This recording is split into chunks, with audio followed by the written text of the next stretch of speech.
Sometimes the grass is greener on the other side of the fence.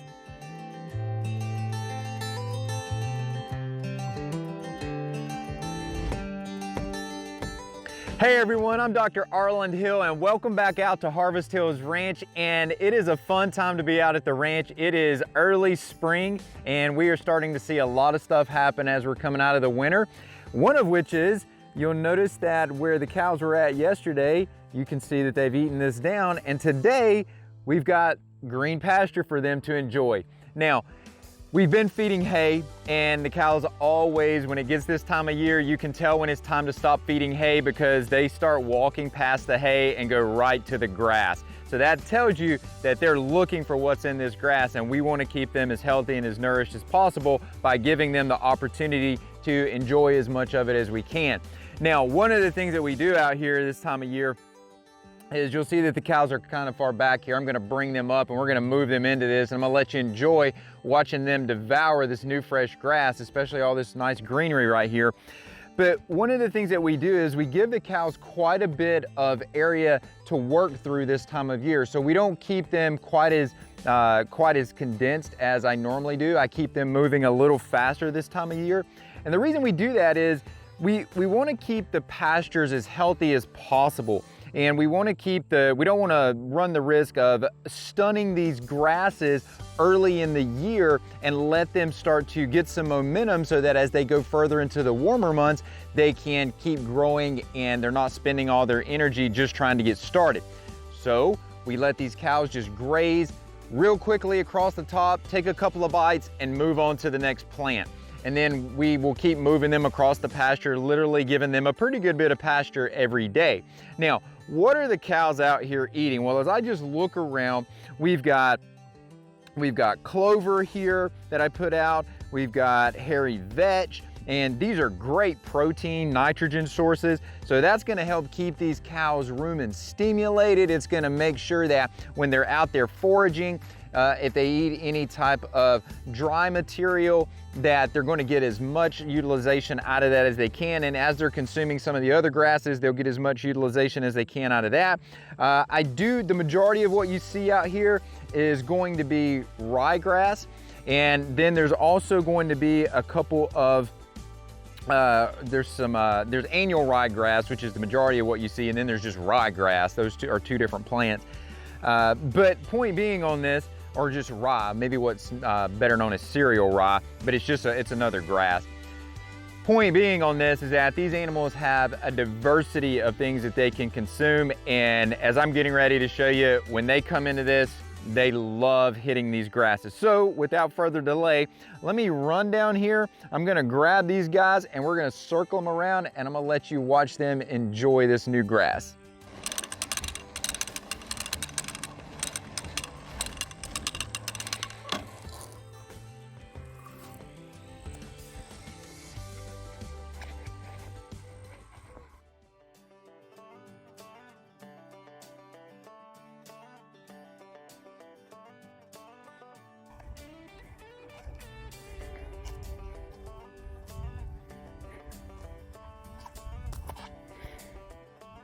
Go on, girl.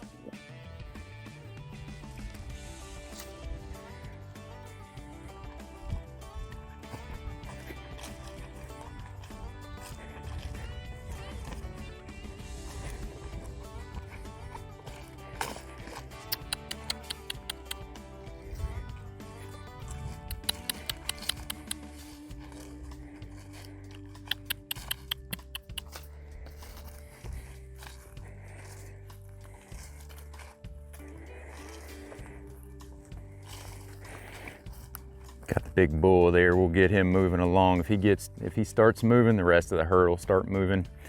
You know, one of the benefits of being around these cows so much and not doing high pressure handling with them is that they're gentle. They move extremely easily. You could see there just me putting a little bit of light pressure on them, got the whole herd to start moving forward. And I'll keep easing them up here. I'm gonna get behind this girl right here. Leah likes to call her honey bun, but you can see that girl is wide. she's pregnant. And there's a few more here in the herd that are as well. And we've learned with these guys that it's always best to stay behind them and keep easing them up. Some of these little calves in here, if they start to lag behind, they may get separated from the herd and from their mama, and then that just turns out to be a bit of a mess. But you can see they found their entry into the new grass.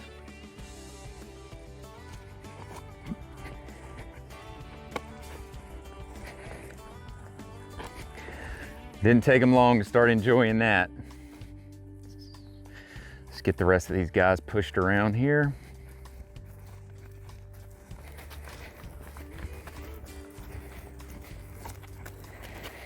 And just like that, we're on new grass.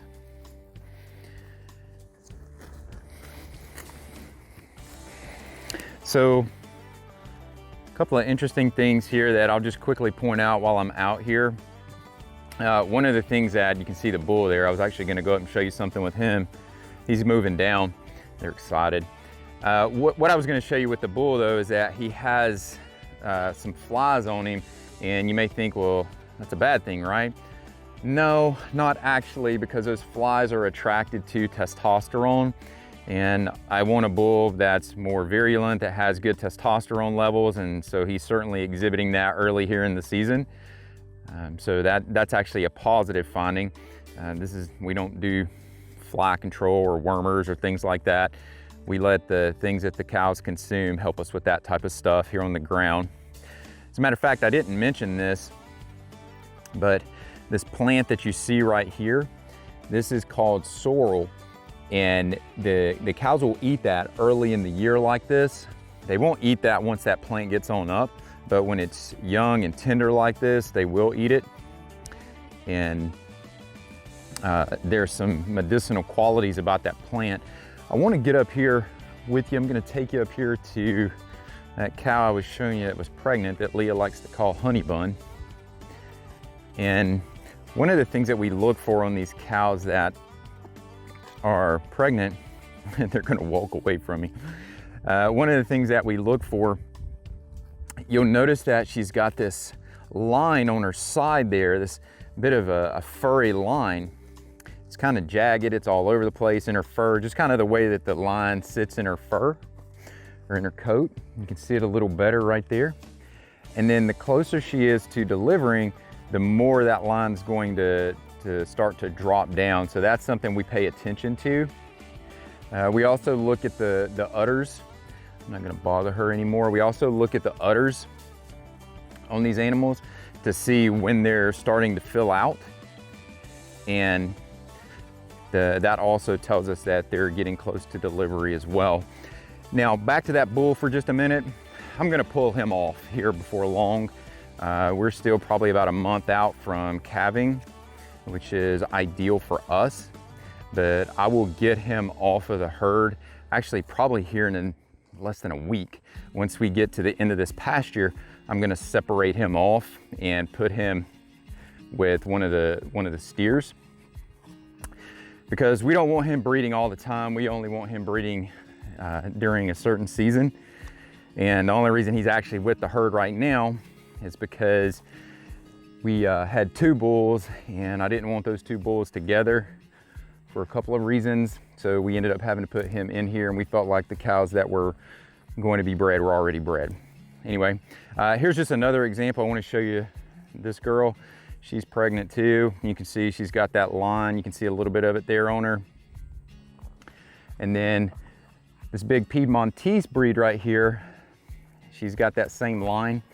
Apparently she's a little ornery this morning. But yeah, you can see those cows are heavy right now.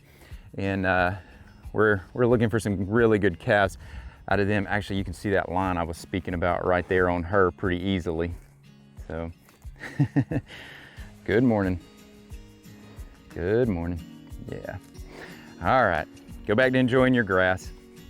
This is always a fun time of year because we get to see so much change. So many things are coming back to life here on the ranch.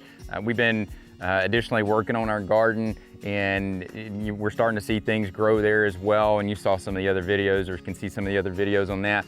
But I always like to see the cows coming into this new grass, getting to enjoy some of this new greenery, and just switching their dietary habits, keeping their diet diverse, which is what we want to try to keep them doing, and keeping them grazing and regenerating, helping us regenerate and build these pastures so that they can have better intake of forages going forward. And ultimately what that means for you is that the meat that's produced from these animals is going to be better also.